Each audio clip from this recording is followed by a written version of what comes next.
Ears marnars, pirate nars, we got tales of swashing buckles and gold doubloons. It's not pirate nars, it's president nars. Sorry, that's much less exciting. It's actually the opposite of exciting. You know who I'm talking about, right? It's this guy, he's a complete drag, and it's still weird he's the president, you know? Remember when he had that show where he fired Stephen Baldwin? And now he's the entire president? I know this seems pretty basic and like a million steps backward, but are we sure he's not doing some kind of Andy Kaufman performance piece? We're sure, right? Has someone asked him? Someone asked him directly. Whatever. I guess this is the guy we're going to talk about, and I know that's a bit of a bummer, and there's like this whole other election happening where a bunch of wieners are trying to become the person who will try to become president, and we're all fighting over which wiener would be the best one to take on Trump, and there's a really obvious winner wiener, and also one of those wieners is this other even richer guy who treats women like shit and is just like Trump. Fun fact, Mike Bloomberg is a marionette made from reassembled mummies with seasonal affective disorder. Tell your family. In all this election fuss, it seems like a good time for a refresher and reminder of what is at stake. Of course, since we all know why the president is bad president, it might be useful to explore how he is allowed to keep bad presidenting. Because you remember the crimes, right? There were crimes. Remember that? We had a whole impeachment over some of them. Remember the impeachment? The one where the president was, you know, impeached? Trump has been impeached, like, for realsies. And that's not nothing. And worth remembering forever and ever. But also, it's kind of nothing. At least when you consider all the new shiny crimes the president has done since that thing where he was impeached. Crimes that we will now go over for your grim amusement in a segment called Trump Sure Learned His Lesson from That Impeachment. Yes, sir, he sure did. Glad that whole crime thing is settled once and for all. But you don't have to take my word for it. I believe that the president has learned from this case. What do you believe the president has learned? The president has been impeached. There has been criticism by both Republican and Democratic senators of his call. I believe that he will be much more cautious in the future. Thanks, Susan Collins from early February. You're so right. Trump, a man who looked directly into a solar eclipse after being told not to, totally learned his lesson from impeachment. No need to actually remove him from office because he's, sorry. Hey, let's see what Susan Collins from 10 Days Later has to say. In light of the president's actions, do you think there's any lessons that he learned from being impeached? I don't know which actions you're referring to. I've made very clear that I don't think anyone should be retaliated against. That has nothing to do with the basis by which I voted to acquit the president. Oh, weird. So at the start of February, Susan Collins said the president had learned his lesson and would never abuse his power again. Then in mid-February, she seems to be totally avoiding talking about that thing she said 10 days earlier. I wonder what happened between the first day, Trump's acquittal, and this new, later day, not too long after that first day. Oh, right, he fired the people who testified against him 2 days after his acquittal, using his power as president in a totally not power-abusing way at all, because he learned his lesson, Susan. Right, Susan? Hey, Susan, you still think he learned his lesson about not doing power abuse things? Maybe we should ask you this every day of your career, and then after your career, and for the rest of your life. It must just be a coincidence that he fired the people who testified against him, something that the Republican senators who found him not guilty of abusing his power urged him to not do. And to be fair, and or balanced, and or who cares anymore, according to the National Security Advisor, Vindman, a decorated officer with a long history of accomplishments, standing up for what he believed in, wasn't fired. He was just moved from his job out of in a kind of ejection, like a discharge from a gun, along with his twin brother, who was also moved out of his job, despite having no connection to Trump's impeachment other than, I don't know, being the family member of a person who crossed Trump and perhaps a good pressure point if you were trying to punish someone like some kind of obvious and cartoonish mob boss. Or maybe we're not giving President Trump the benefit of our doubt, and Vindman was fired because Trump, knowing his work, genuinely thought he was doing a bad job. Do we have a confession definitely saying that Trump actually didn't know him at all and fired him purely as retaliation for testifying against him? Oh good. There it is, literally a confession of abuse of power. The thing he was impeached for and then acquitted of because Republicans said he had learned his lesson not to do that thing he then did immediately after being acquitted. And that's the name of this horrifyingly depressing game now. Not only has Trump continued to do abuses of power and obstructions of justice, but has realized that he can also totally admit to it and see no consequences. And he is correct. The president is correct about a thing. Hooray! On February 13th, when meeting with New York Governor Andrew Cuomo to discuss lifting a travel restriction ban on New York residents, the President of the United States tweeted, "I'm seeing Governor Cuomo today at the White House. He must understand that national security far exceeds politics. New York must stop all of its unnecessary lawsuits and harassment, start cleaning itself up and lowering taxes." And he spelled harassment wrong, of course he did that. Anywho, so the lawsuits and harassment he's referring to are lawsuits against him, specifically over his tax returns. Remember those? The things where he has nothing to hide, but also still won't let us see and is going to court over protecting? Boy, it sure sounds like our president is saying that he won't work with Cuomo unless New York drops those personal lawsuits against him, doesn't it? Like a quid something something. Like a really blatant, easy to spot and prosecute quid something something, where the evidence is just the president saying it out loud. Only that won't happen, and we'll likely never hear about it again. Just like how we won't hear consequences over this story, about how Congressman Dana Rohrabacher apparently told Julian Assange that on instructions from the president, we would pardon him if he said Russia had nothing to do with the DNC leaks, despite Russia having everything to do with the DNC leaks. It's another quid something something that Rohrabacher doesn't deny saying and has in fact admitted to, but is now claiming that Trump didn't tell him to do it. And hey, look, hey now, Trump says he barely even knows Rohrabacher, a man who is considered for his cabinet. It's, you know how Trump doesn't know all those crime people all the time and then is immediately contradicted with evidence of him clearly knowing the crime people he says he doesn't know, like some kind of compulsive liar the president is. And it used to be that we'd have to reach back in time to show this, but thanks to the whole acquittal, it seems that Trump has realized that he doesn't even have to pretend to not know crime stuff for all that long. Here he is back during the impeachment trial, talking to his fellow puffy harasser pal Bill O'Reilly about how he absolutely didn't direct Rudy Giuliani to go to Ukraine and investigate Joe Biden. Well, you have to ask that to Rudy, but Rudy, I don't even know. I know he was going to go to Ukraine, and I think he canceled the trip. But you know, Rudy has other clients other than me. No, I didn't direct him, but he is a warrior. Rudy's a warrior. Look now, hey. Trump didn't direct him to go to Ukraine, all right? Maybe it was just a personal hobby of Giuliani, or he was doing it for another one of his clients that wants to investigate Joe Biden for political purposes, you know? Hey now.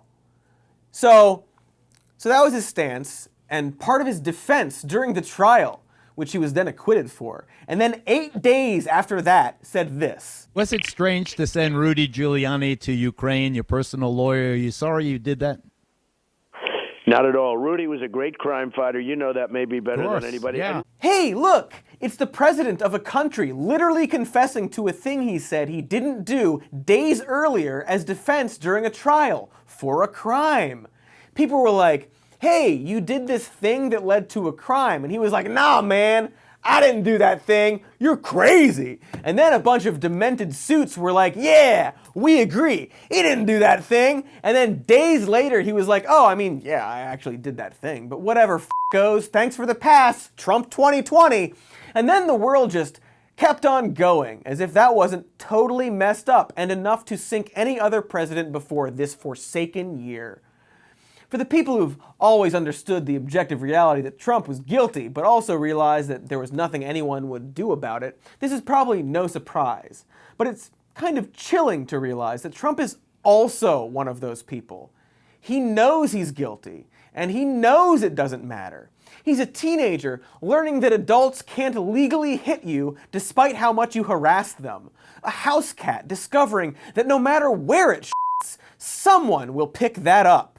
Or a down-on-his-luck man realizing that the Great Lady Sea is the last haven of true freedom. God, I wish we did a pirate thing this time. My whole thing is pirates now.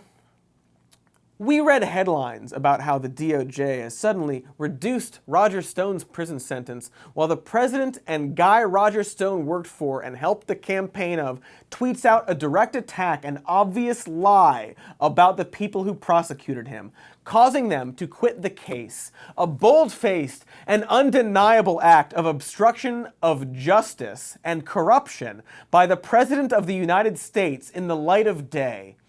And we hear about it and feel helpless to stop it, and know that most likely Stone will get a full pardon, because the GOP majority has made it clear that they are going to support Trump for obvious partisan reasons, no matter what he does, and we're apparently unable to stop them, despite them and everyone else knowing that they're all lying. It's fucking scary, and a clear indication that the system is broken. And even worse, when we can't even keep up with it. We're like Lucy shoving the chocolate into our mouths, but if the chocolate was also shit, Trump's shit. We're eating so much of it, all the time, until we die. Here's another story about how Trump hotels, you know, the hotel business our president runs, are charging the Secret Service, aka the taxes we pay, insane rates to stay at the hotel, which they have to stay at to protect the president, who owns the hotels. Remember how he's been violating the emoluments clause of the Constitution since day one, and yet that's still not a thing that has gotten him removed, even though it's more than enough? Again, all of everything I've just discussed came out in just the time since Trump was acquitted and then totally learned his lesson. This is all just the span of weeks, thanks to our newly empowered crime president.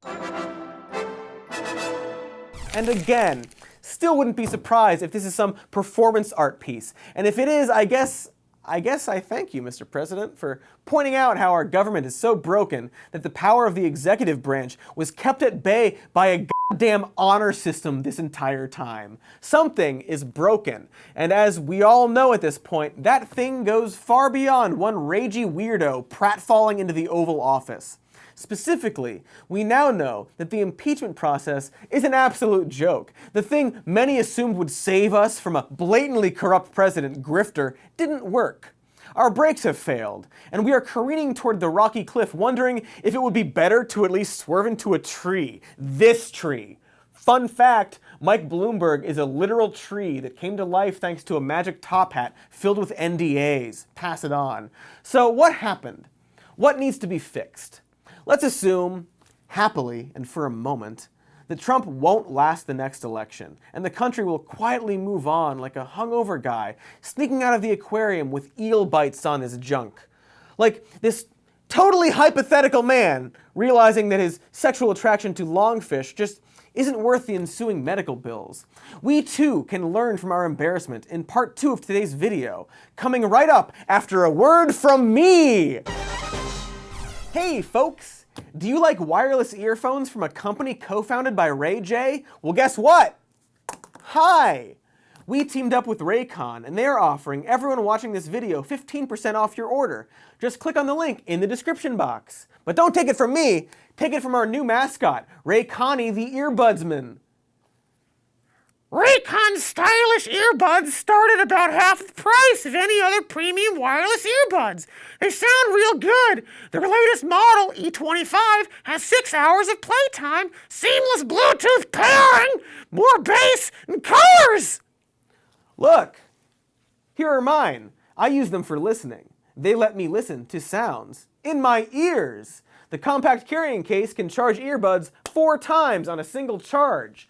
Click the link in the description below to get 15% off your order. Isn't that right, Ray Connie the Earbudsman? Okay. Okay. And now here's part 2. Hey, let's fix impeachment. I'm not attracted to fish. Maybe you're the one who's attracted to fish. You do it. It's you. So, how is our impeachment process broken?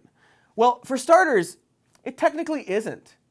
We impeached the president, right? You know, he's a big old peach forever. Peach man, the halls of history will echo for the rest of days. Princess Impeach. Peacho Trumpo is his name-o, and so on and so forth. No, the actual thing that's broken, and this should come as a surprise to exactly nobody, is the Senate, who failed to actually carry out the impeachment and remove Trump, Mr. Peacho Orange Man face, as foretold in legend. It's because they're terrible and partisan and slow and greedy and terrible, but especially terrible. And we're not going to fix that without fixing how we elect them, which we can't fix without fixing how we do our elections, something I've talked about in the past, like a maniac apparently. Things like ranked choice voting and multi-member districts would greatly help this problem. But also, as U.S. Representative Bill Pascrell pointed out in this opinion piece, Congress is hilariously understaffed and under-resourced. Corporate lobbyists now spending far more on Congress than taxpayers do, meaning that there's less of a reason to do the people's bidding than to do the companies. As Mr. Pascrell described in his article, in 2016, there were more than 6,200 tax lobbyists on the Senate Finance Committee and the Joint Committee on Taxation, while only 130 aides were on the side of the American people. But this profound lack of resources wasn't always this way, and in fact only happened in the 90s. Why? Because of this guy. Oh, hi, Newt! So glad we get to talk about you! It turns out that back when he was House Speaker, Newt Gingrich cut 2/3 of the staff from the Congressional Research Service, Government Accountability Office, and Congressional Budget Office, as well as defunded the Office of Technology Assessment. All of these sections were designed to give Congress the power to look into issues themselves so they could make informed laws. In other words, Newt Gingrich made Congress dumber and without resources, something only a totally honest person would do who wanted the best decisions made in our government. Oh, and fun fact, during this time, he also used those same resources to work on his personal campaigns and projects. I don't mean to point fingers, but is anyone surprised that the GOP found it beneficial to make Congress less informed? Like, doesn't that make all the sense, considering that they are far more likely to be paid by the tobacco and oil and gas lobby, and be against LGBTQ and reproductive rights, and all those other things that require you to ignore science? Of course, they would cut spending to the learning part of their brain. Of course they would do that. And to make it worse, no one seems to talk about this that much, or realize it's a problem. Here's an article from Real Clear Politics criticizing the Democrats' handling of Trump's impeachment, citing how during the Nixon scandal, the House of Representatives didn't hold any official proceedings until conducting an extensive bipartisan investigation with 51 days of hearings, and then turned the findings into very specific charges against Nixon. The article is framed as if they simply can't understand why Pelosi isn't doing it the same as they did in the 70s, while completely ignoring what our old friend Newt did in the 90s. So, yeah, if you're wondering why we used to be able to accomplish baseline things like a Clean Water Act and actually holding presidents accountable, it's because there once was a time where senators of any level of experience were able to get proper resources and time to pursue actual political action. Was it perfect? Probably not. But was it more perfect than what is currently happening? Probably yes. Geez, so that's a problem. One that has made impeachment completely ineffective, assuming it was ever effective in the first place. During the Clinton impeachment, a hilariously quaint set of accusations by today's new president standards that nonetheless gives me an opportunity to point out that Bill Clinton is a rapist. During that impeachment vote, nearly everyone voted on party lines, just like nearly everyone voted on party lines for Trump. But the Constitution requires a 2/3 supermajority to convict, And so when Congress is so incredibly divided by party lines, and no party is ever likely to have a huge majority, and when the GOP or perhaps future Democrats are so blinded by partisanship that they are willing to reject basic reality, it's just never going to happen. The jury can't also be friends with the defendant, or in this case, sad sycophants of the defendant, despite that defendant constantly abusing them and the people they work for. Like, obviously they can't. We had a whole movie about this, and it was fine. A perfectly fine movie, so says the opinion of the person who wrote this joke. So until we fix a Congress filled with understaffed partisan hacks, we need another way to remove an unfit president from office. One of the more common and most hilarious suggestions from the media during the trial was that Trump should be censured by the Democrats, which is literally just to officially condemn his actions and then move on.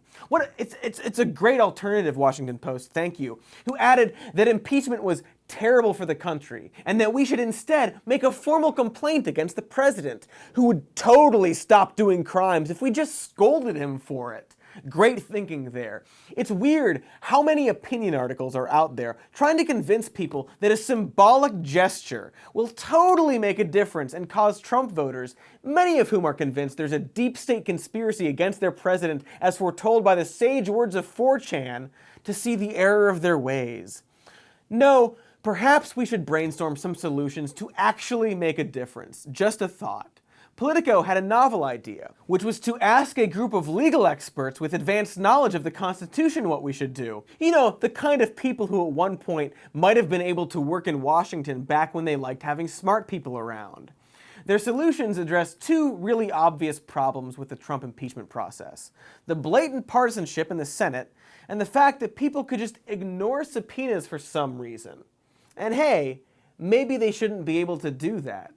As one professor of history in the article suggests, perhaps people who refuse to testify in an impeachment should go to jail. It's a fine idea, and while doing that might have some legal and political repercussions, it would be very helpful during a time of constitutional crisis, like the one we just had, you know? Additionally, as a teacher of constitutional law and politics later suggests, members of the Senate and House should also be treated with scrutiny, specifically vetted for conflicts of interest and being forced to recuse themselves if any arise. To save time, this would be done by having each member go before the Supreme Court and swear to having no conflicts. And then, if we think they are lying, because some of them would definitely be lying, there would be a more comprehensive investigation of that individual. In short, we need to, at the very least, make the act of refusing to cooperate with an impeachment a way more punishable offense. And it's actually weird that this isn't already a thing we do. And hey, speaking of laws and court and stuff, another idea floated by a former assistant U.S. attorney is probably the most obvious, which is that we should probably have a branch other than Congress weigh in on these things. For example, while the Department of Justice has guidelines preventing them from charging a sitting president with crimes, maybe they should not have guidelines preventing them from charging a sitting president for crimes. Maybe there should be specific guidelines for how the DOJ would be able to actually indict a sitting president when someone, I don't know, investigates a bunch of crimes they did. Like, maybe they shouldn't just have to go, so, here are a bunch of crimes in case anyone wants to do something about it at some point. Okay, goodbye forever.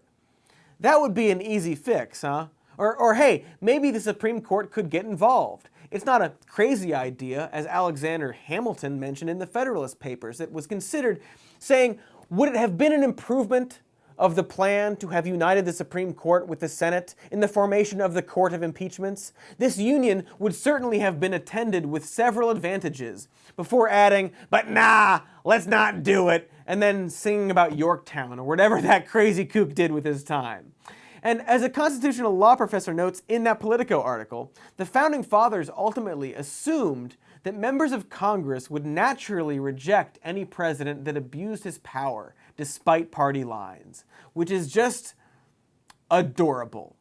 It's also a pretty huge thing to keep in mind that when impeachment was invented, it absolutely wasn't designed to work this way. It was made in good faith that we would never be in the situation we are in right now, meaning that the founding fathers were objectively wrong about this, and probably wrong about a lot of other things.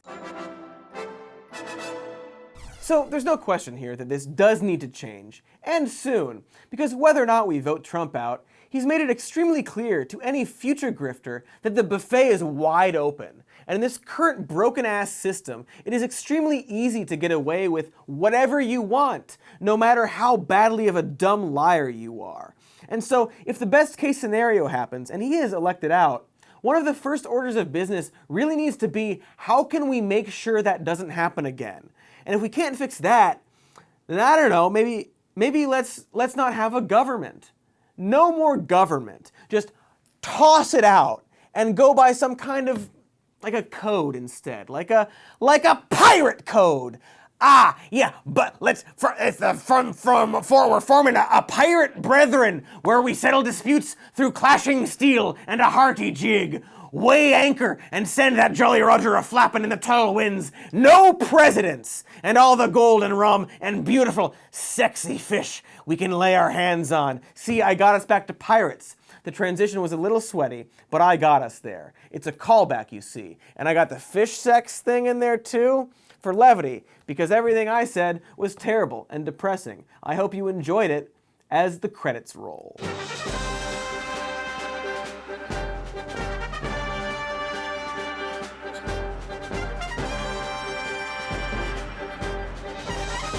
I don't actually have sex with fish. Hi! Thanks for watching. Make sure to like and subscribe and go to our links and websites and Twitter. And we've got a podcast called Even More News. We have a Patreon and Twitter.com I mentioned already. YouTube. Hi!